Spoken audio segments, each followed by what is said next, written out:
Mr. D. Kumusta, D-Fam?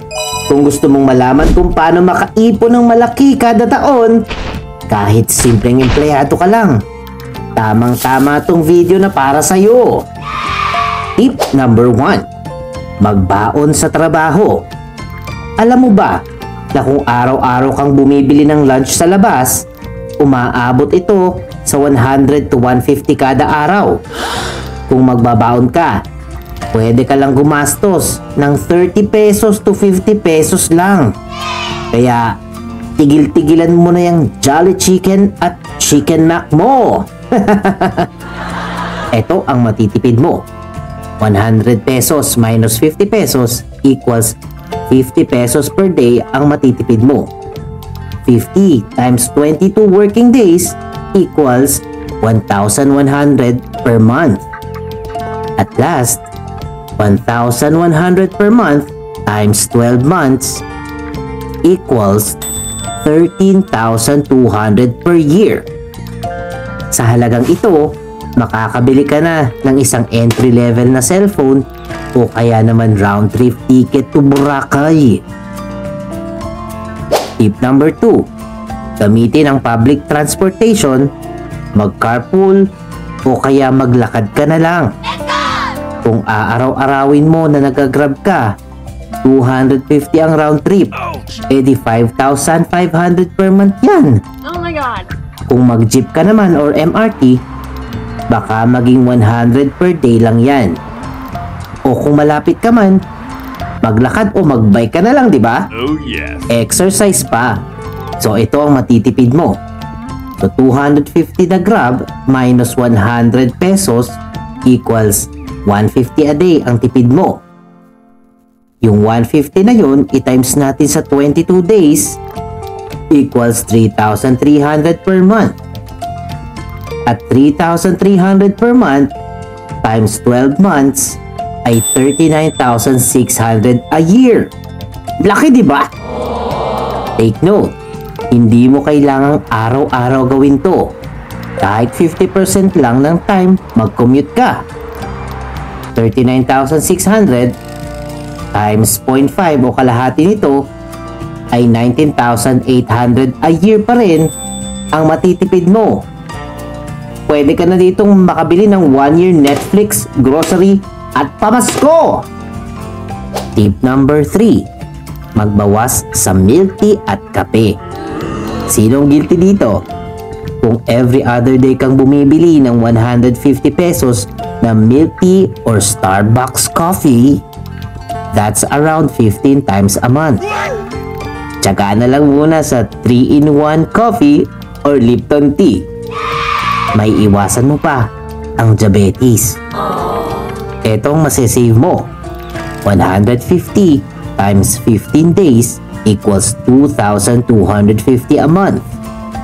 2,250 a month times 12 months ay 27,000 a year. Kung bawasan mo by half lang, ang 27,000 divided by 2 ay 13,500 a year. Pwede ka nitong makapag-enroll sa short course online na pwede mong gamitin pang sideline.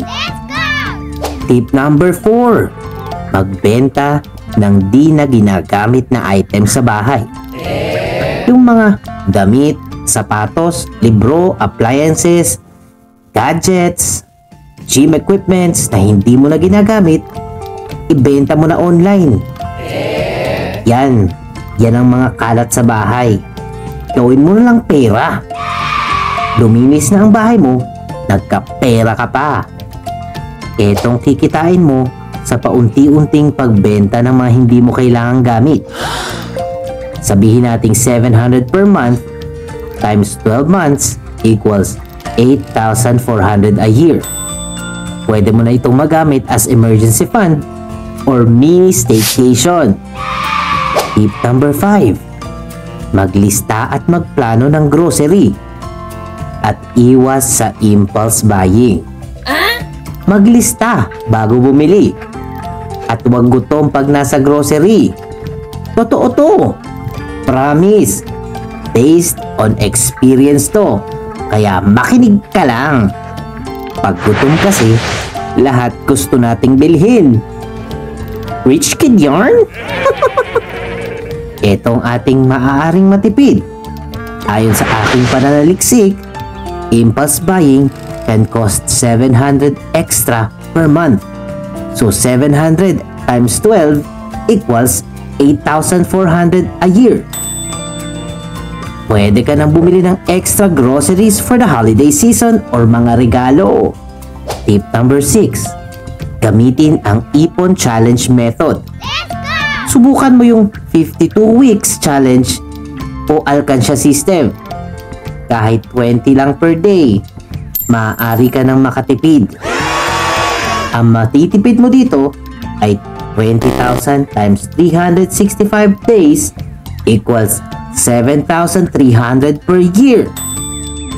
Pwede ka na ditong makabili ng budget Android phone o pwede mong ipang-date kay Jowa Bells.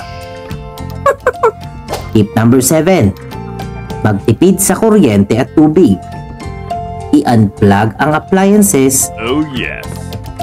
Palitan ng LED bulbs at iwasang magpaandar ng aircon sa buong gabi. Mainam din na gumamit ng mga inverter appliances at the best din kung marami kayong solar lights.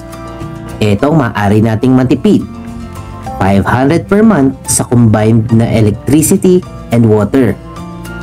So 500 times 12 is 6,000 a year. Dito pwede ka na magbayad ng 3 months na Meralco bill mo or pang maintenance ng bahay.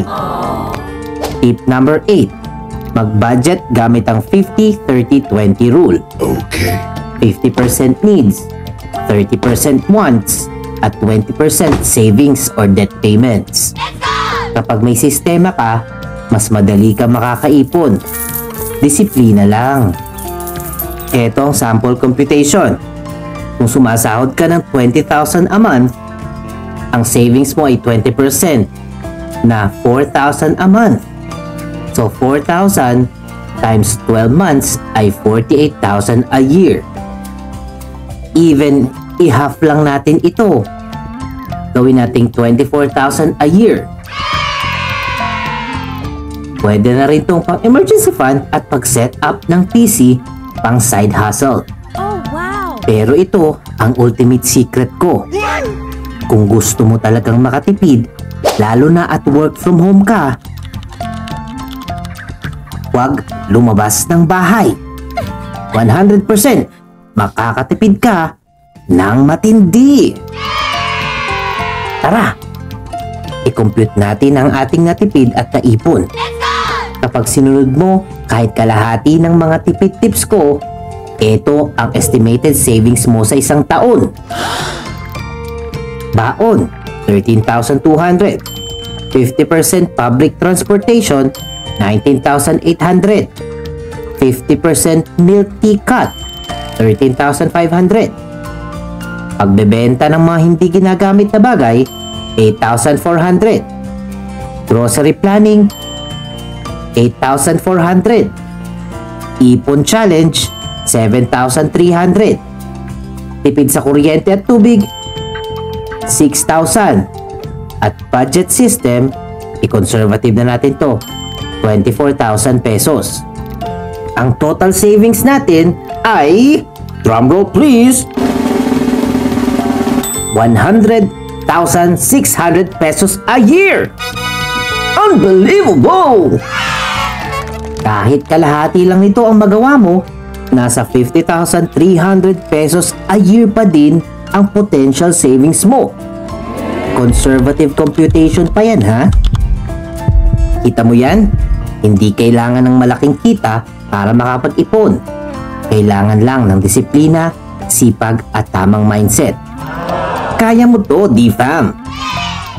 Sabi nga ni Mia, step by the step lang para bigla kang sumakses! Share mo ang video na to kung gusto mong makatulong din sa iba. At syempre, huwag kalimutang mag-subscribe para sa ibang financial tips para sa working class Pinoy. The end! Huwag kalimutang i-click ang subscribe button at bell icon ni Mr. D para masaya every day! See you, D-Fam!